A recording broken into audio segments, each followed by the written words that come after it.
welcome to a new episode of Legal for Tech, the podcast. So, guys, you do recognize my voice here. As I've said many, many times, this is Rosie, and this is just a group of students and young professionals who are very interested in technology and, yes, its regulation. So, today I'm joined again by my colleague and friend, Giacomo Di Gregorio. Hi, Giacomo, great to see you. Hi, Rosie. Great to see you as well. Very happy to be here. Very, very happy to be here. You are, for once, calling from that I actually like. Um, yeah, Giacomo is back in Italy for his holidays. I'm still in Germany, but looking forward to going back. And today we are calling with a person who we greatly admire, and I'm super excited to be here. We are calling Sophie into Veld. Hello, Sophie. Hi. Hi. How are you? It's great to see you. I'm fine despite the weather and the fact that it's getting dark already. I hate it. Anyways, Well, I'm I know. I'm I'm Dutch, I'm used to this. This is my natural weather. Yeah, sadly, I'm Italian and I'm Germany, so I think I couldn't be in the worst place. Probably the Netherlands. But there's always time for that. So Sophie, we know not I wouldn't say everything about you, but a lot about you. But in case our listeners haven't yet come across one of your platforms and one of your amazing contents, tell us something about yourself, how you started off your career, and what brought you to Volt, actually.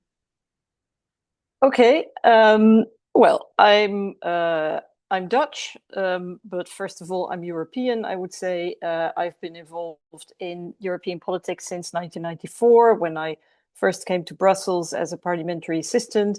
In 2004, I was first elected to the European Parliament, and I was an MEP, member of the European Parliament, until last year. So that was 20 years, and I'm still I'm still very much,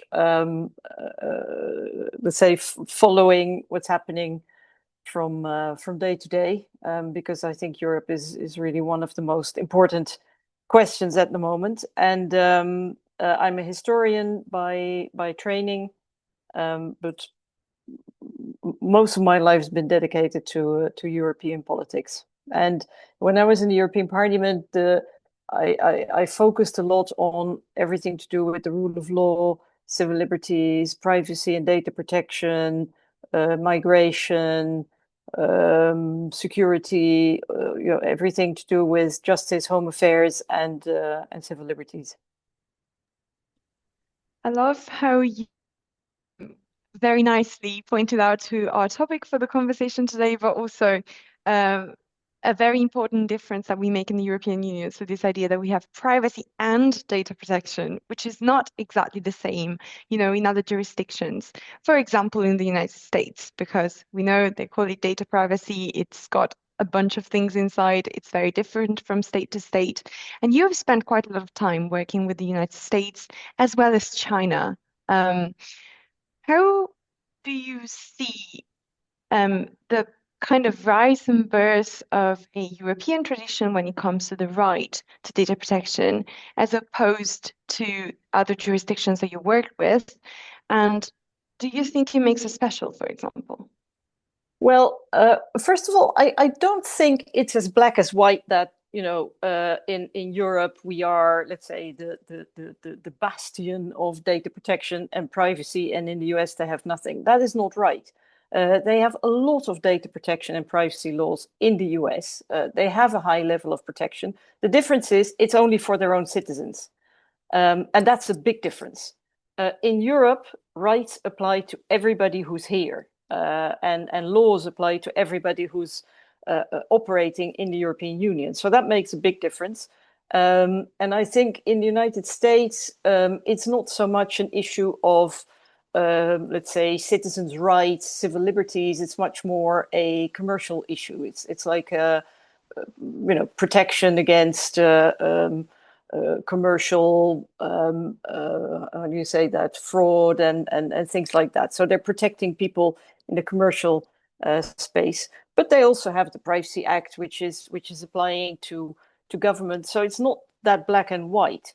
In the European Union, I think many people think that data protection, and incidentally, I think data protection is the wrong term. We're not protecting data, we're protecting people and their rights. It's a very different thing. But people think that the birth of data protection and privacy was with the GDPR, and that is not true. We've had data protection laws since the mid-90s, and of course already before that. Privacy was part of the Convention for Human Rights. There's been the what do you call this? The secrecy of your correspondence, your letters. I mean, that's much older than the digital era. But it really took off with the GDPR, and the GDPR was supposed to be a kind of upgrade of existing legislation. But then from then on, I mean, it sort of corresponded or coincided with the very quick development of the digital world, or the digital revolution, you might actually say. So then we got all these other instruments as well, like we have e-privacy, which we already had before. We have the Digital Services Act, the Digital Markets Act, the AI Act. So you can see that the legislative activity is really moving into the digital era, and there I think the fact that in Europe we see it as a protection of people, a protection of European values, protection of society, of democracy, that I think is fairly unique for in the world. But it's not as if it started only yesterday. Thank you. I really loved how you debunked a couple of myths that have been spreading throughout, especially considering that, more technology also means more connectivity. And sometimes the idea that European, let's say, citizens, but also like residents are less connected than other parts of the world has kind of like been kicking in as this idea that we are losing out, we're missing a lot of opportunities because of these conception of rights. And, you've seen them kind of rising and growing in our legal system. It's not true. And I really like how you describe them as civil liberties. Because we're also starting to see, in terms of, for example, the Australian child ban, which is actually not a child ban, by the way, we're starting to see that it looks like rights have become more like a constraint rather than a liberty. So I wanted to ask you, in terms of trajectory, which kind of legislative attempts do you think are more in the light of something empowering the citizen? Which ones are you a bit more wary of, and which ones have been completely misunderstood? Well, I don't think in Europe the major complaint is that it's not as if citizens are complaining that their rights are being so excessively protected.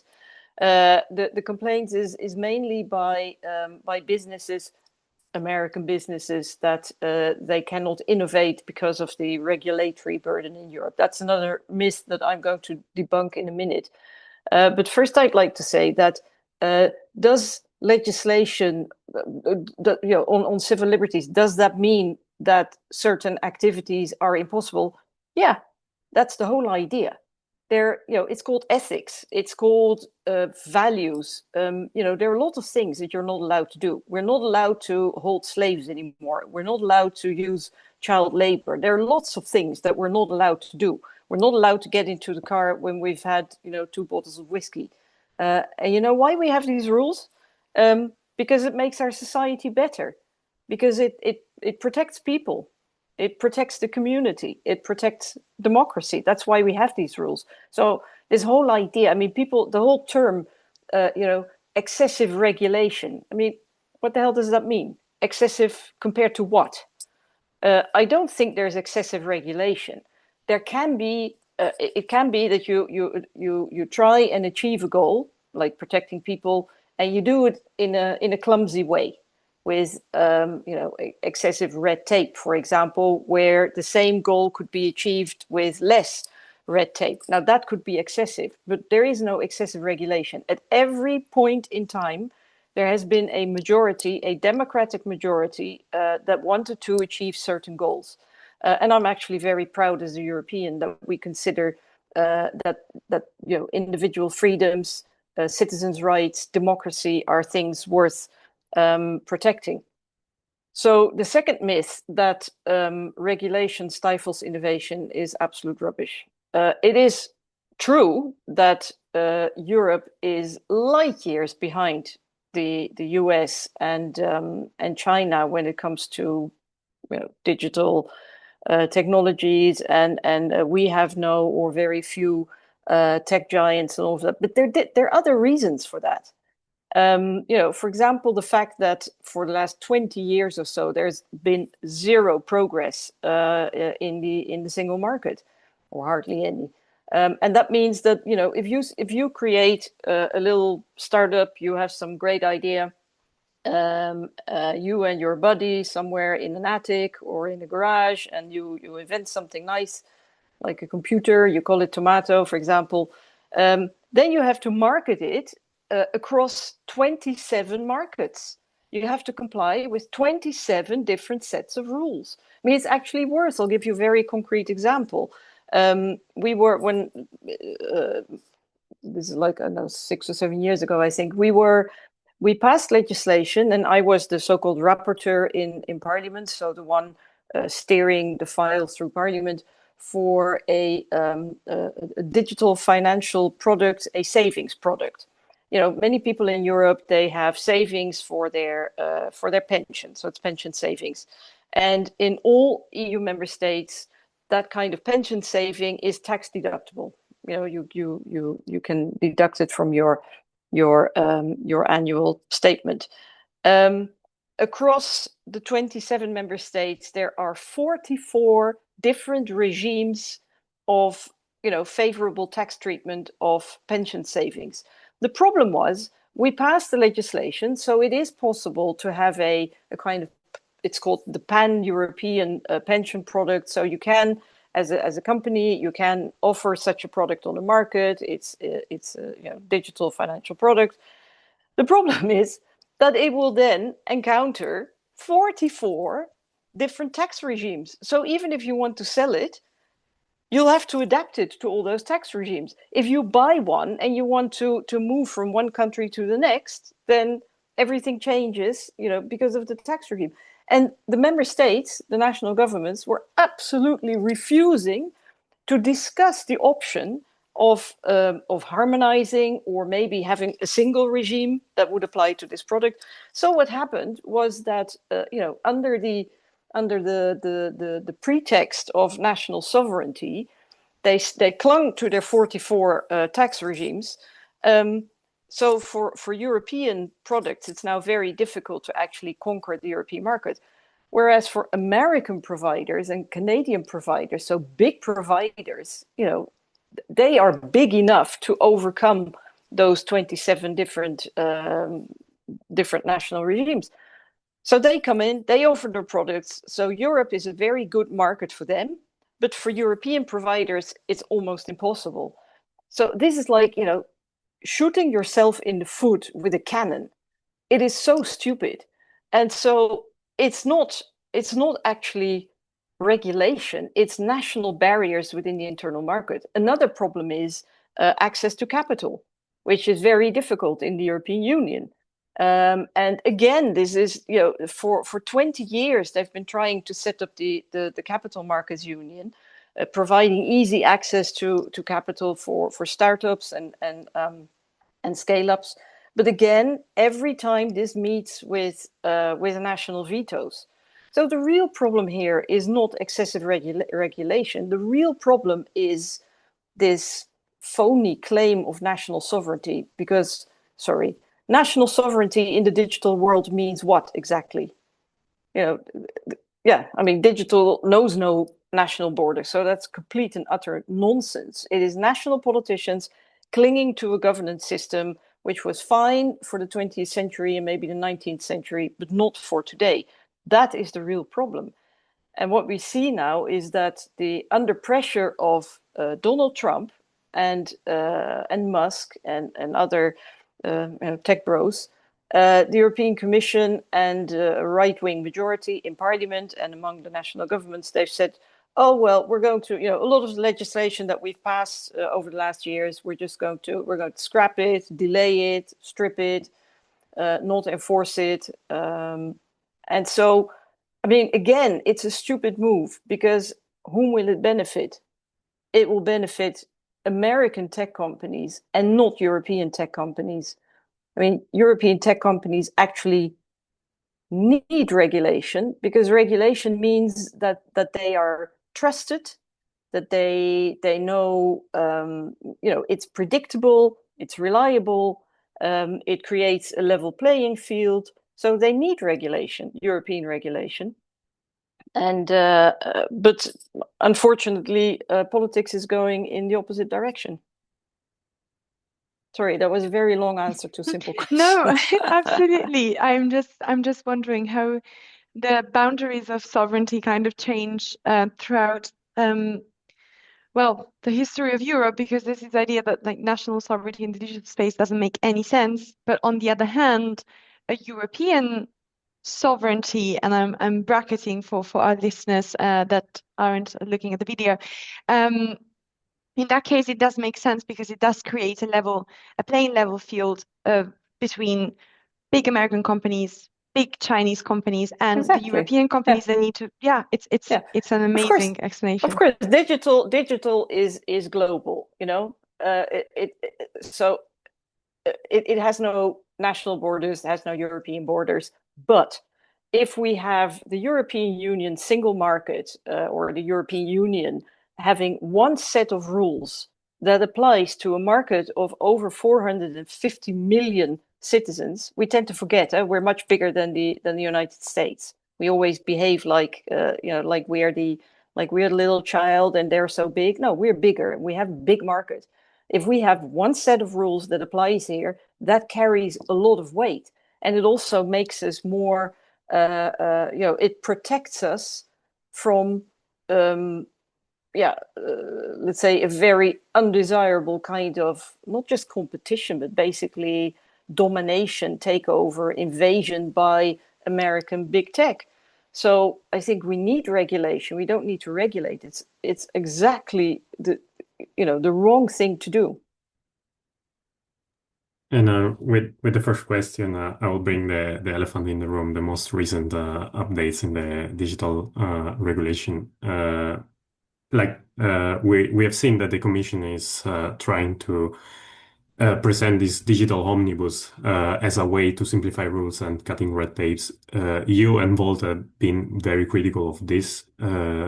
Could you explain to us and our listeners what is at stake here, and if for you is like a sort of Trojan horse just to simplify and weakening, let's say, more than simplify the GDPR, the AI Act, and other digital rules? Yeah. Okay, well, first of all, I'm not going to use the frame set by the European Commission. This is not about simplification. This is about stripping, gutting existing legislation which in some cases has been passed as recently as a year and a half ago. And I mean, I think you can tell that the European Commission itself knows full well what it's doing, because if it had been sincere, if the Commission really wanted to simplify, then it would have chosen a normal, democratic, transparent procedure where they would have consulted, stakeholders could have had their say, the European Parliament. There would have been a proper democratic procedure. Instead, the European Commission chooses a procedure where they lump in a lot of pieces of legislation all together in one so-called omnibus package, rushes it through Parliament, where Parliament can basically say yes or yes, with very few amendments. There is no impact assessment, which is compulsory normally. There is no consultation. It is all not transparent. It's very rushed. And you really wonder why. And I think I know why, because the Commission knows that if they go through the regular procedure, that this is not going to fly. And And it is really gutting the legislation. And the legislation was already, I mean, let's face it, the European Union has some of the best legislation in the world, but it's not perfect. There's still loopholes and backdoors and Achilles heels and weak spots. Secondly, enforcement is terrible. I'll come back to that. Enforcement is very, very weak. You see, okay, there have been a few cases, a handful of cases against the tech giants where, you know, they got a fine. I think the latest one was 120 million on Elon Musk. I mean, that's a laugh. You know, that's what he pays for lunch. He doesn't care. So there have been cases against I don't know, Meta, which took like 5-6 years, which is so that's not really enforcement. And what the Commission is now doing is exactly what Trump and Musk are asking. This is the scary thing, that we see that you know, Trump says, you know, if you are going to harass our companies with your silly European legislation, then we'll slap more trade tariffs on you. Which is insane, because these trade tariffs, I mean, to put things in perspective, he has now imposed 15% trade tariffs on European products. And everybody goes, oh, this is a terrible, terrible end of the world. We'll have to go and kiss his ring and grovel, you know, otherwise he's going to hit us with even higher tariffs, and then we'll all die or something. If you look at what I mentioned before, the remaining national barriers within the internal market, they are, if you calculate them as, let's say, an equivalent of trade tariffs, the national barriers for products are the equivalent of 45% trade tariffs. The national barriers for services are the equivalent of 110%. So if we do that to ourselves, then why are we afraid of the 15% of Trump? You know, the European Union should have told him to go take a hike. We'll take care of our own business. Break down, I mean, the whole year that he's been around, we could have used to break down the national barriers. It would have brought an additional 5 to 8% economic growth. 5 to 8%. It would create that market, you know, that scale that digital companies need. So it's so blind, this whole idea of national sovereignty. It makes us all poorer. It is a stupid thing. But that was not your question. Yeah, the omnibus. Why do I think it's a Trojan horse? Because one of the elements, for example, is that they are weakening the definition of personal data. So we have the GDPR, the General Data Protection Regulation, and that has a definition of what personal data are, which in my view is already too narrow, but okay, it's still quite good. But now the Commission is basically it's narrowing it further, and that means that data can be used, even data which can be made identifiable or even identified. We know that you don't need many data in order to identify a person or single out a person. And when you single them out, you can find them. You know, I think there was this is already like 10 years ago or something or more, where there was a kind of experiment where they had, I think they had something like DNA samples, which were completely anonymous. And all they had on for each DNA sample was the state, the federal state where that DNA sample was taken.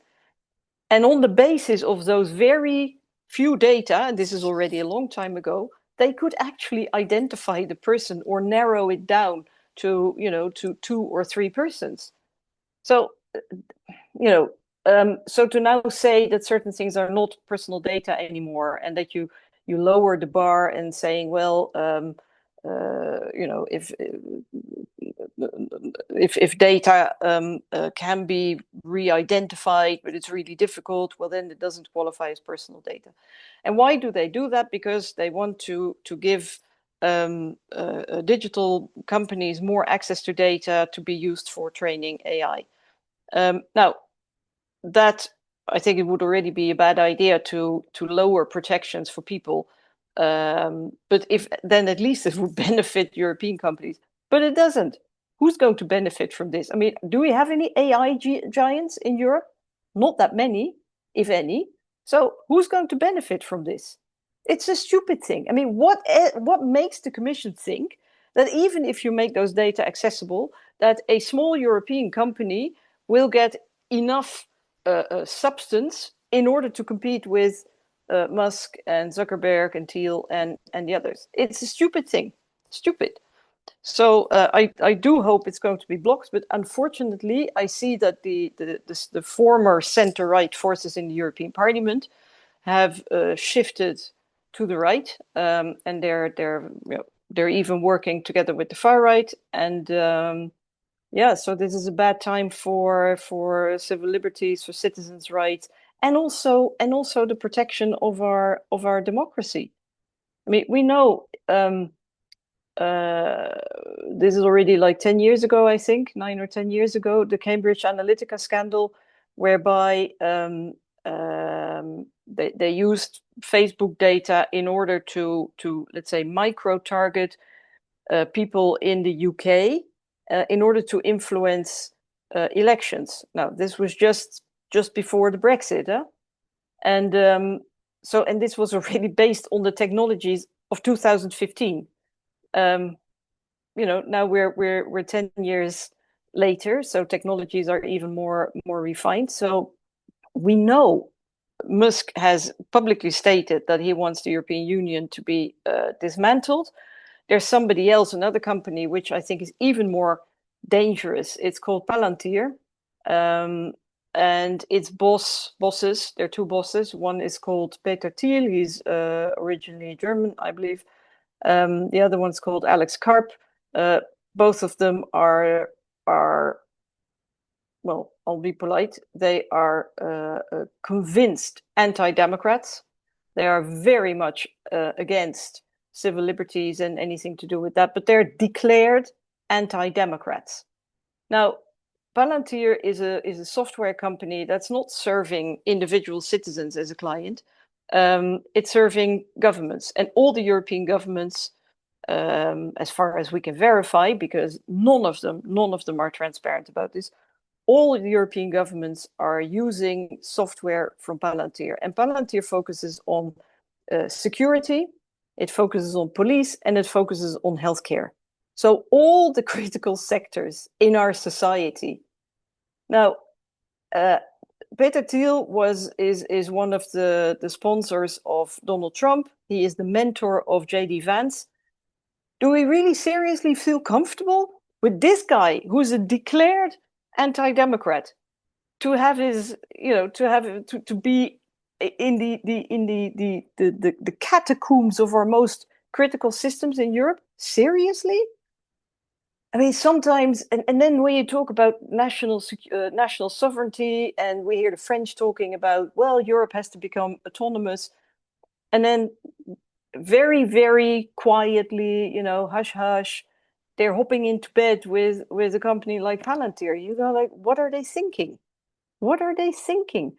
One of the people who, because Palantir has very close ties with governments. There's a former high-level Palantir staffer who's now a junior member of Trump's government, but there were also people who worked, for example, from Palantir, who worked for the French government, close to Macron. Somebody from Palantir, already a bit longer ago, has worked in Europol, the European police organization, and Sebastian Kurz, who's the former Austrian Chancellor, a Christian Democrat. He is working with Peter Thiel, and he has access everywhere. He still hobnobs with other government leaders within the very powerful European Christian Democrat family. So these people are running our most critical systems. I find that bloody scary. And building up of this, maybe you will repeat yourself on some points. Like we know that Volt is very careful about the future generation. So from your point of view, what would you change, like in the European digital strategy for future-proof next generation? Like, what would, if you could change just one thing, what would you change? Well, I think, I mean, we've been talking a lot about competition, and that is a very, very important, because apart from regulation, there are market forces which also decide what's happening. And if we would have European tech giants which can actually compete with, for example, there are lots of people in Europe who feel very uncomfortable about using Facebook, but there isn't really a good alternative. Now imagine there were a good European alternative. I think people would leave Facebook in droves. So I think competition would also be an important factor. So therefore, you have to create an environment where these European tech giants can emerge, and that means that first of all, the rules that we have, all the digital rules, we're not going to water them down, but we are actually going to enforce them very, very strictly. And that means very fast procedures, hefty fines, really no wriggle room at all for American tech giants or Chinese tech giants indeed. Make sure that European companies get access to funding, lower the barriers within the single market. Well, all those things. Because the point is not that we don't have smart people in Europe who are not inventing things. We have very smart people in Europe, but as soon they have a startup, and as soon as they want to scale up, they find it's so difficult in Europe, and then they move to the US, or they sell out to the US or to the Chinese, or and that shouldn't be necessary. I mean, we should have our own European companies, and of course they will still have to be regulated, because trust is good, control is better. We do need regulation, but that would give us back control. And because now I think a lot of people feel that on the one hand, we want the technology, we want social media, we want the connectivity, we want all of that. At the same time, people feel uneasy, they feel worried about the huge control that these American tech companies and some Chinese tech companies have over us. The Chinese, they're a bit less noisy, but of course people are also worried about things like cars, smart cars, smartphones, all these things. So a lot of people really want us to protect and safeguard, let's say, the European way of life, European values. So if we want that, we have to make sure that we are in control of what's happening in Europe, in the European market, and that we cannot be told by Trump, by Musk, by TikTok, by anybody else what to do. I mean, and if Europe does that, then we're extremely powerful. But the only barrier, the only obstacle to that is, national politics. Unfortunately. And that's the hope that I have as well, because even if I'm not that young anymore, I feel like still inside the next generation, and I hope it's gonna be like that as well. So yeah. But even people who are, I'm even less not so young anymore than you, but I think I still have a couple of decades ahead of me, and so do a lot of other people. So we want to make sure that here in Europe we can preserve our way of life, which is based on community, on solidarity, on civil liberties, on the rule of law, on democracy. And I think these terms sometimes to people they sound very abstract, but look around you. I mean, look at what's happening in the US. It's very real. There's absolutely nothing abstract there. So and it's really time that we stand up and speak out. And the last couple of days before we were recording this interview, the farmers they took to the streets because they were protesting against this trade agreement, and they weren't protesting. It was street terror. They were vandalizing buildings. They were setting fire on things. They were threatening police officers. I mean, it was like a war zone. So what do you know? Government leaders, they immediately give in. and they've postponed the vote and probably completely eternally deferred the vote on this trade agreement, which is a stupid thing to do because it makes us even more dependent on the United States, as if we needed that. But then I think, like, okay, so the farmers are about 2 to 3% of our economy. So how come they take to the streets to defend their interests, and the rest of us, we don't? Why don't we? Why don't we? And I look at Eastern Europe. I see today the Bulgarians taking to the streets, calling for the rule of law to be protected and the fight against corruption. Look at Serbia, where people for over a year now, young people have taken to the streets. They're fighting for democracy. Georgia, same thing. Ukraine, Poland, before the government change. It was women taking to the streets who brought down the previous government. It seems that although in Eastern Europe, of course, there are issues with the democratic rule of law and autocracy, but people seem to be much more ready for activism, much more ready to defend democracy, maybe because the memory of non-democracy is still very fresh. And I'm very surprised to see that in Western Europe, we're just complaining, oh, it's terrible. Oh, look at the US. Oh, it's terrible. And then we keep scrolling. Oh, Epstein. Oh, wow. Oh, court cases. Oh, Trump has done this. Oh, Trump has done that. You know what? Our own democracy right here needs us. It needs us to take to the streets. And if we're not, democracy doesn't defend itself. Democracy cannot go out on the street. We have to do that. So I think we have to become a lot more activist. Yeah. And I think also like what is worrying is that people take it for granted because maybe they have been living with it like since they were born. So that's really worrying. Yeah. And also, there are a lot of Eastern Europeans in particular who say that for far too long we have underestimated Putin. And I think they're absolutely right. But you know what? We're still underestimating Trump. Yeah. We're still underestimating Musk.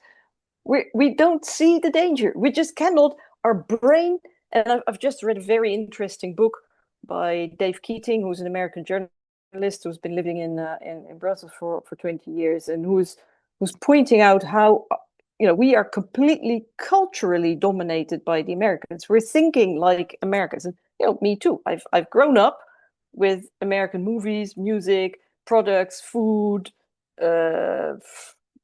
everything. So in our minds, we're somehow part of the United States. And we seem to be unable to cut the umbilical cord, grow big and strong as a European Union, and be an equal partner with the United States. I mean, if you think of the history where the United States, 2.5 centuries ago, exactly 2.5 centuries ago next year, had to break free from Europe, it's our time now to break free from domination of the United States. It's time for a declaration of independence. Yeah, and you're right. Let's see how it will go in the next years. But for now, the trend is not really nice, let's say. But no, but if I may interrupt you, yeah, sure. I know, but that's and people tend to be discouraged by that and think like, oh well, it's not going to make change, and my vote or my voice doesn't count anyway. That's not true. That's not true. I mean, do you think that anybody ever gave us democracy and freedom and the rule of law on a silver platter? No, never. Every single millimeter was fought hard. Every single millimeter. And look at today's European Union. Half the current member states, they were dictatorships in my lifetime. Okay, and do you think that one day dictators woke up and thought, oh well, actually, no, I was wrong. I'll step down and I'll hand over. It will be a democracy. It wasn't like that. People fought. They take risks. People have died. People have lost their jobs. People in Georgia are taking risks. People in Serbia are taking risks. People in Bulgaria are taking risks. Even people in the United States are taking risks. If we are not willing to take risks anymore for democracy, then we don't deserve it. But we can. We have not lost the power and the ability to defend democracy. We still have that. We just have to dig a bit deeper to find it, but it's still there. That's a brilliant message that we hope the listeners will feel it as well. And as final question, the very last question is the question that we usually ask to our guests, which are like, if you have any recommendation on books or movies or TV series, podcast that are like connected to what we have discussed here today. Well, a book I just mentioned, I'm still reading it. It's called The Owned Continent by Dave Keating. And it's absolutely brilliant. I mean, there's nothing in there that I didn't know, and a lot is extremely recognizable. But it's just such an eye opener when how he brings together all those facts. And, you know, like this morning, I was listening to the radio, and there were songs from Mary Poppins, the movie. And oh, this is fun, and I knew the songs, and I was singing along, and I was thinking, oh, it's an American movie. I've grown up with American movies, but it's now part of my childhood and my culture, which is fine. I love Mary Poppins, but it's been so dominant. And the thing is that we have, and he describes it very well in his book, that we have come to think that everything American is cool and everything European is lame. That's true, huh? And why don't we? I mean, we're all looking at American culture. We're never looking at the culture of the neighboring country. You know, why don't we, for example, Eastern Europe? Okay, this is not a book, but my final recommendation, and if I may, we in Western Europe, we tend to think that in our minds there is still a kind of iron curtain, and Central and Eastern Europe, you know, the countries which have joined post 2004 are still sort of, well, basically, you know, poor communist countries and not very interesting. Absolutely untrue. I mean, it is Europe. It's part of our history. It's very much part of our history. And like, I spent, for example, 2 years ago, I spent my summer break in Slovakia, which is not advertised anywhere as a holiday destination in Western Europe, but it's an amazing country. There's just so much history there. It's a real eye opener, and you realize that, you know, this Iron Curtain, it exists only in our mind. It's not real. It's been there for a couple of decades, but that's just a blip on, you know, the history of this continent. So please, you know, don't. Okay, I love Italy, but don't only go to Italy or to, you know, a Spanish beach or a Greek island, but explore Central and Eastern Europe, because you will learn so much about this continent, about our own history. It will really give you a completely different outlook. And I can totally confirm, since I lived in Lithuania for 7 months, so I totally confirm what you said, because it was really enlightening for me. So it was like you could feel the history there, like what happened.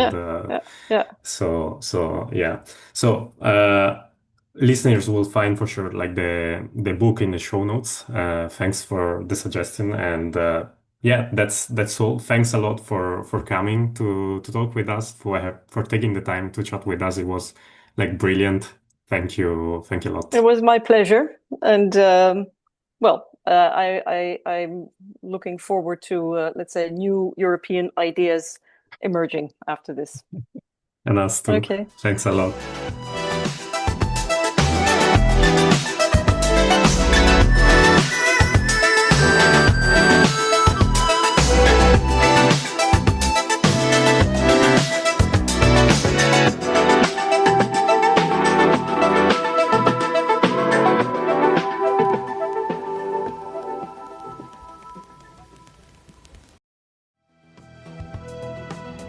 This episode was brought to you in partnership with DG Beetle.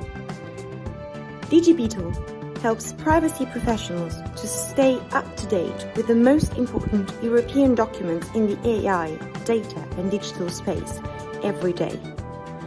Curious to know more? Check out the link in our show notes.